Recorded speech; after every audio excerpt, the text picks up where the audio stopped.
I've had lots of English-speaking friends who want to know what is happening in Colombia. So I want to try it here and do my best to give you a brief summary to help us get the word around. And I really want to apologize in advance for all of the things that I will forget to mention. It all started with the IMF wanting to get the money they lent Colombia to deal with the pandemic.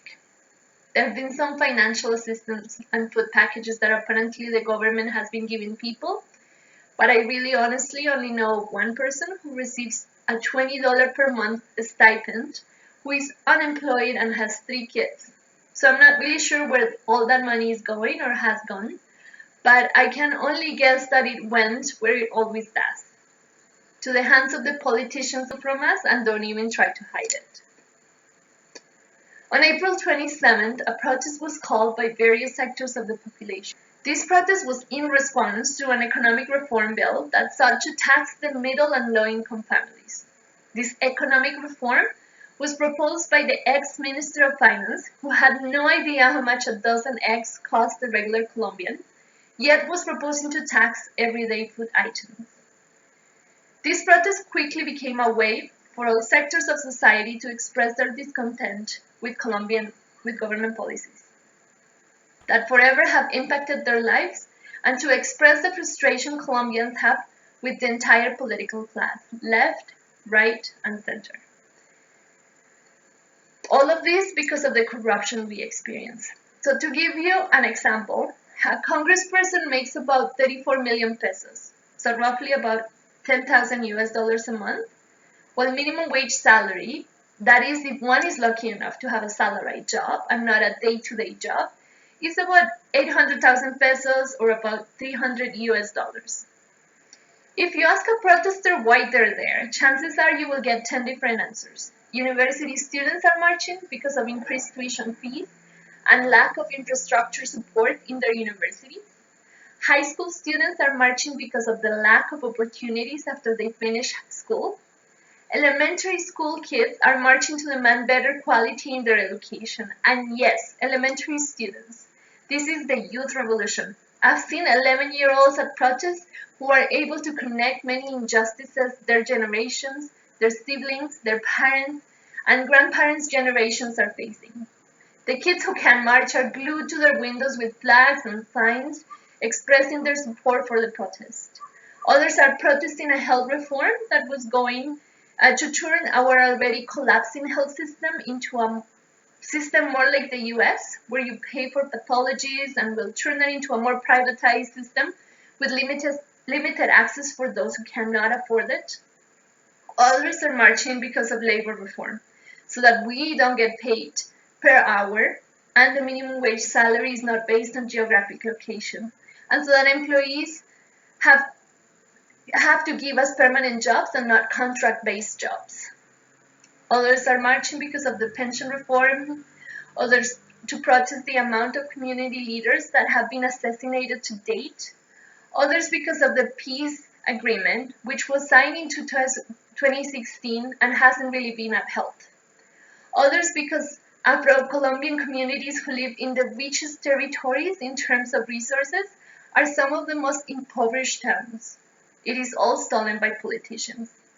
Others for the feminicides that are a daily horrific occurrence in Colombia. Others because of the killings of LGBTQ and trans communities. Others because of the violent and unsafe conditions sex workers have to work under, and so on. In my opinion, that's the beauty of this mobilization. It is intersectional in every way, and in the streets, we understand that we're all marching for each other.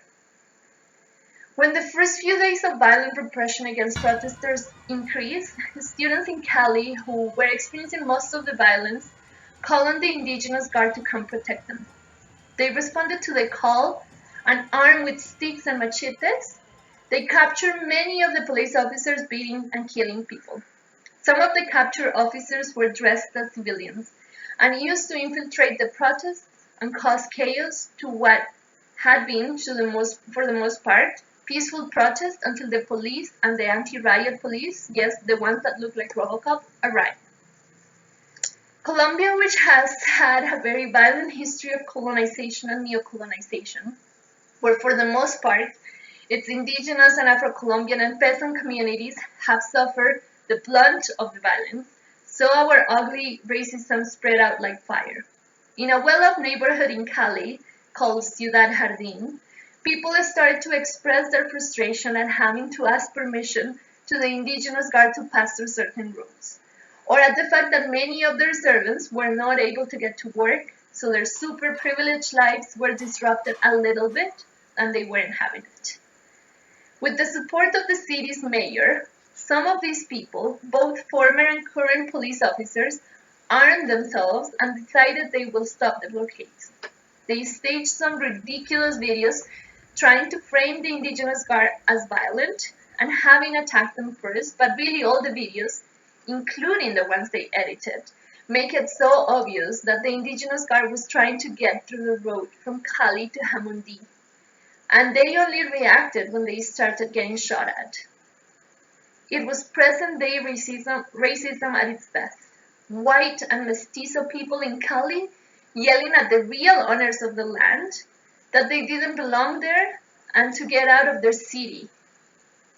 I know the goal. As a result, 11 people were wounded in that attack, including 22-year-old Daniela Soto, an indigenous leader who was part of the Women Indigenous Regional Council in Cauca. To date, we've had 42 people murdered by the state, between 160 and 300 people gone missing, and 10 sexual assault actions against women committed by police. This is day 16 of the protest. This is how we look like after marching for 16 days. And el paro no para. The strike won't stop. We know we're not the only ones facing state-sanctioned repression. Our hearts also sink for the Palestinian people who are being massacred, for the indigenous women in Turtle Island and North America who are going missing or being murdered without any real state response, the Kurdish people, the Zapatistas in Mexico, and the many other people in the world that are currently facing a state-sanctioned oppression. If it is exhausting for you to think of so many causes and so many issues people are marching for, just imagine for a moment how people are feeling down here, marching for 16 days non-stop, thirsty, hungry, exhausted, but convinced that we have nothing left to lose, that we must fight for our dignity. So we beg you to make this viral. Our videos and posts are being taken down faster than we can click post, and we need international pressure because it seems to be the only way this government will ever listen. I leave it to you now to pressure your politicians, to pressure their governments, to make what is happening known because nos están matando. Eso es Colombia.